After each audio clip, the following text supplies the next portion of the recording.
Now that we've gone through all the first-time players, I think it's time we talk about our returnees, the Sakura tribe. Gonzo. I'm so glad Gonzo agreed to come back after a short stint on the show in the Nile. He showed a lot of potential to be a power player last time, but it was just his tribe's incapability to win challenges that sent him home prior to the merge.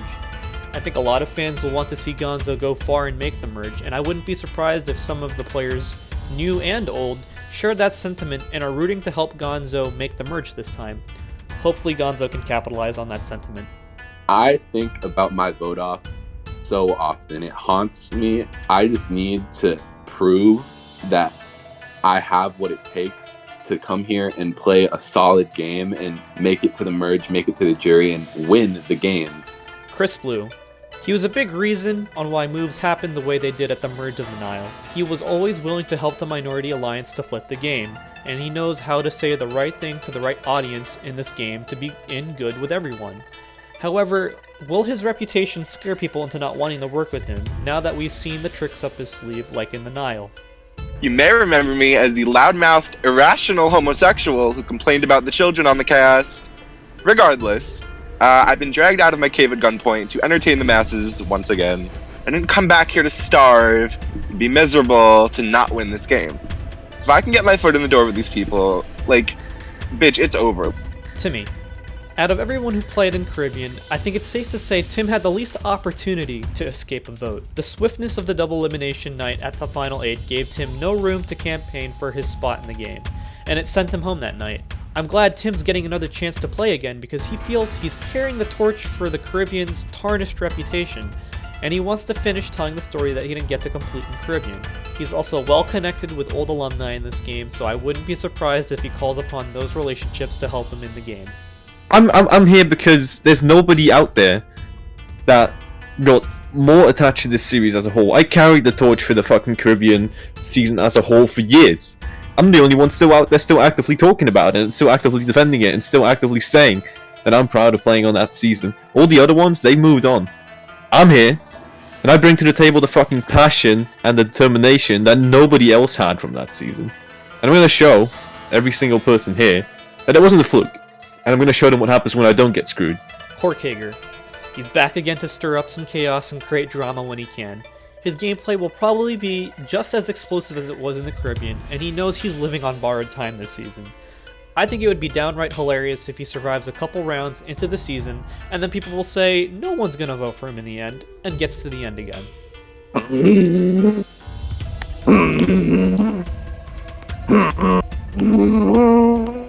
Alright, let's go, bro. Let's go, baby. So I'm back just to cause chaos, you know? I'm back to everybody up, kill your... God damn it. You know what I mean, man? Woo! I'm back, baby. I'm gonna get the cult going. I'm gonna ride it out. That's all I want. One round where the cult survives, I'm good. Screw everyone. I'm here to have fun. Let's go. Let's play. Jason. I'm so glad we're doing this season because it gives someone like Jason, someone who's grown 4 years older since the last time he's played, a chance to redeem himself. He was 12 in Kootenay and he's 16 years old now, and he says his current self would make fun of the way he played in Kootenay. My only thing I'm worried about with him is if he'll be able to make a splash and make big moves that he can claim as his own if he gets to the end, because he is still relatively young in comparison to the rest of the cast. I don't know if he can play the same under-the-radar game to clinch a win this season, especially with certain perceptions like young people not being assertive working against him. When I played Kootenay, I was 12 years old. I wasn't really respected. I was kind of like a joke, a non-entity in the season. And I'm 4 years older now, which is kind of insane. I need a shit ton of redemption because a lot of people can say they were robbed or they got voted out with like odd circumstances. But me, I made it to the end and I flopped and I lost. So I need to come back, make it to the end again and prove that I can plead my case to the jury and plead it successfully. Andrew. Back in Kootenay, Andrew was a very vocal personality that cracked jokes every opportunity he got. But he wants to change the perception and take the game more seriously this time, which I'm happy to hear from him. He wants to show people there's a kinder and more considerate side to him, and I hope he'll have that opportunity to share that with us this time. My only worry for him is that he's been so busy with jumpstarting his career and his life as a film crew production assistant that he hasn't been very involved with other alumni in the Minecraft Survivor community. I just hope his tribe of returnees will give him a chance. I feel like my first season, I was definitely perceived as an annoying ass person, and I mean, I was fresh out of high school, had no real life experience other than playing Minecraft for years. So coming into this with some real life experience and having some actual social skills this time, I think that I have a lot to prove. Bayback. Bayback's in an interesting spot because he almost got on Legao as he was a backup for that season. But Bayback says he feels him coming back for a second chance type season is more appropriate for the game he played in Holon. He knows people still criticize his game for the certain moves he made in Holon, and he will capitalize on those doubts to downplay his threat level. My only thing is, will Bayback be able to find a group of people to align with that will protect him no matter what? Or will he be abandoned by people when the tough gets going? This is my second chance at a second chance, and I'm not gonna let this go. In Holong, I was in a good position. I set myself up well, and then I tried to make a move, and it backfired. I nearly got out the winner of the season, but had it worked? But it didn't. And that sort of impacted the way I played for the rest of the season. I just stepped back, I let other people take the lead. I'm not coming into this season to win, I'm coming in to really make my impact and prove that I've got what it takes to play a great game and make great things happen that I didn't get to do in Holong. Happy. Happy's most known for his undying loyalty to Sinwar and Brady, which led to his demise of getting blindsided by them with an idol and what was essentially a vote steal with the balancing rod. Happy has this aura of being happy-go-lucky and not worrying over the small details, which is something I can't say about most of this cast.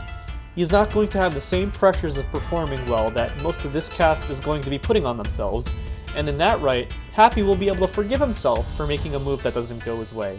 Essentially, he's not sweating over every little decision like the rest of this cast. He'll be willing to go with the flow. I just hope Happy doesn't go home with multiple advantages again. I'm back at Minecraft Survivor. Yes! I had to play again because I wanted to, prove myself. Last time I fumbled real hard. I fumbled my two advantages. I had an idol, I had the balancing rod, and I didn't use either. I'm worried, because what if someone sees all that stuff I had in how long? What if people see that and perceive me as a threat? Because, I want to try managing my threat level. I want to try just being a social player. Vision. Another blast from the past, Vision is returning from Rorema, and just like Jason, he's grown a whole 4 years since his last appearance, going from 14 to 18. Vision was known for being a chaotic energy in Rorema who wanted to make big, splashy moves at every given moment, even if it wasn't necessarily the best move for his game. I'm interested to see if Vision has refined his game more after being in the Minecraft Survivor community for 4 years. He's been chomping at the bits for a chance to come back, so here it is. Dude, it's so unfortunate because a lot of people perceive me as this GOAT, as this bad player. I want to be able to show them that I'm not that person. I'm matured. I'm a better person and a better player than I was in my past season. Alright, that basically wraps it up for all 18 contestants competing here in Minecraft Survivor Hokkaido, New Bloom. I hope to see you in the first episode of when we release that here on this channel.